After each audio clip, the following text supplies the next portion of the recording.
Hi, and welcome to Carolina Varsity's recap of Week 4. I'm Dale Ross. I'm the pep man, Matt Morrow. And first we're going to start with the recap of our game that we both attended this week.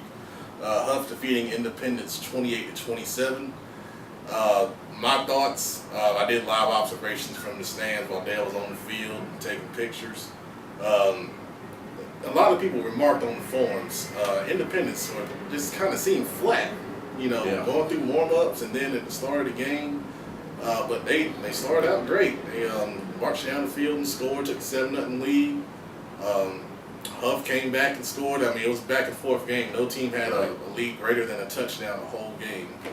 I think Independence started out doing a better job stopping the run, but as the game wore on, Hough just kind of warmed down, and they took advantage of that late in the game on that last drive where I think it was maybe that drive started with 5 minutes on the clock, and they just ran the clock out. Exactly, pretty much. A lot of inside zone. Tyler Morrell, another good game for him. Over 180 yards, I believe. And he didn't play the first quarter for coach's reasons. So also Will McIntyre, the guy that played in place of Morrell while he was out, ran real hard, scored a touchdown on that inside trap, which was another good call by the Hough coaching staff on third down a couple of times in the game for big first down conversions. Independence made some good changes in their offense. Stack releases at receiver, bunch trips, a lot of man-type beaters in formation and plays, kind of confused the Hough secondary. High formation in the run game was good to see. Need to see more of it. We both feel that way. Independence fans feel that way. We'll get more into that later. But all in all, a missed extra point was the difference. Yeah. I think it was a pretty even game. The score reflected accurately what the game was. And it was the little things that, gave Hough the win, and Independence has now lost 2 in a row. I agree. Hard to get to the game, late arriving crowd for Independence. Very quiet crowd, I thought. I thought the team was subdued coming off of a loss last week. I thought they'd have been a little more fired up. Maybe they were trying to be more professional about it. They did come out and score on their first drive. 22 you mentioned for Hough. Yeah. For Hough. Will McIntyre. Will McIntyre. He did run well in the first quarter, but I think when they put talent in the second quarter, that really was a game changer for Hough, and he racked up nearly 180. I think it was 184 yards. I looked at the player in the game stats. A couple of things. Bobby Collins did call it at the end of the game a marquee win. Obviously, at this point in Huff's legacy or where they're at, this is a good win. He also talked about people not jumping on the bandwagon, and of course people can jump on and off the bandwagon. A couple of things, I thought the Huff line played very well, so I just wanted to throw out 72, 74, and 52. On the defensive side, 22, Adonis for Independence, most definitely. 13 for 81, Robinson. Not enough touches, coach.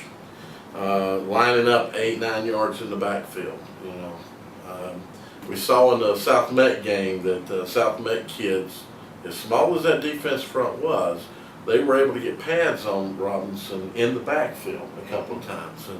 And a lineman can only hold his block so long, regardless of how aggressive they are. I think that's too far back. I think he needs to be in a standardized quarterback under center, probably about 5-7 yards back. And when he did that, they were pinned one time way deep on the goal line, 2-yard line. They went second down, I formation, just off tackle lead. He busted it for about 40 yards. Yep. That's something that kid can do anytime he wants to do it. Exactly. He's provided the opportunity.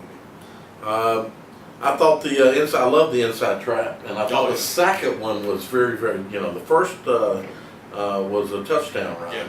The second one I thought was a real big, when they ran it, was that in the third and 7, I think it was? Yep. Fourth quarter, I believe, for that touchdown run. So that was a very important play, great call at that time. Really good ball game. Yeah. We'll just have to see where Independence goes from here. All right, that's what we think about that. Look at this. This is like some KFC, Kentucky Fried Crow. Yeah, they just started that. Yeah, it looks pretty good. Let's get some of that. I think we. Dale's gonna put some hot sauce on his. I just like mine, pretty raw here. You know, we got a follower out there, Yeah. and one of the Butler coaches. I gave him the opportunity to feed this to us directly. Now, once again, we're eating this, and then once again, Butler's involved. This time, they defeated Richmond on the road, 49-32. We didn't pick it. We're wrong. Butler, they got back on track. Anthony Ratliff had a great game at quarterback. And apparently they've got a new receiver by the name of Alex Barrow that had a very good game as well. So congratulations to the Bulldog. I'm sorry. That's okay. I don't want to give my congratulations, so they can say I made up for my bad prediction. Yeah, we did not say. I think last year when we ate crow, we said if something happened we'd eat crow, and well, we didn't say that this time, but we realized we blew it. Yeah, we blew it. We're not perfect. So it is very good. I'm going to finish this while Dale talks. So Ratliff was 479 yards total offense, 327 passing, 152 rushing. Had a real big first half. I don't have the stats. Let me see here. He was 12 of 16, 221 yards passing, 2 TDs, 124 rushing, 1 TD in the first half. So he played a real good ball game, and they won a game. We didn't pick you to win, so we were wrong. And darn it, you guys are like this. We can't predict you. Yeah. We may just not predict you anymore. Exactly. And I know you said you would feed us crow later in the year when we get it wrong in the playoffs. We just might not predict you the rest of the year because we had no idea what you guys are going to do. We're kidding, but good job, guys. Congratulations. Yeah. Very good job. Want to get your team in line, Coach. All right, we'll take a look now at Sun Valley defeating Porter Ridge in the Battle of Cookout, 42-28.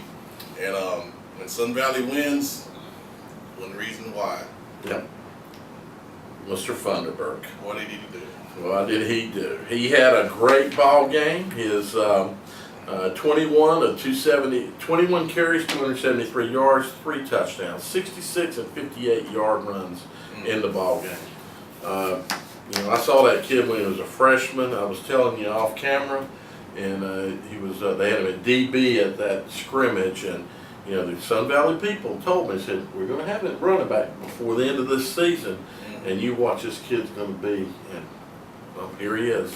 And I think he's got one offer from Duke, and I don't understand that. Come on, colleges. What else we got to say? I mean, what else does he have to do to get more looks? I just don't understand. Good ball player. Yes, sir. All right, Vance defeated Hunter Huss 36-14. Hunter Huss, scrappy team, man. Last 2 weeks they've taken on Rocky River and Vance and hung in there, but it's like Vance just kind of warmed down here in the second half. Kydrian Green had a big game for Vance. Almost 200 yards on the ground, 3 touchdowns. And, Vance is still, looking pretty strong going into conference play. They are. Kerry Moore had 177-yard receiving and 2 TDs. Didn't really do much running the ball. Tough, for Hunter Huss, and our Gaston County people talk more about them, but Huss has faced some tough teams, and for Vance, this is kind of I don't know. Huss is really shouldn't push them that much, but when we look at some of the power rankings. We'll talk about that a little bit later as to where Vance is at. But you're winning the ball games that you should win at least. Right. So. And that's a good sign for a young team. Exactly. That's a real good sign.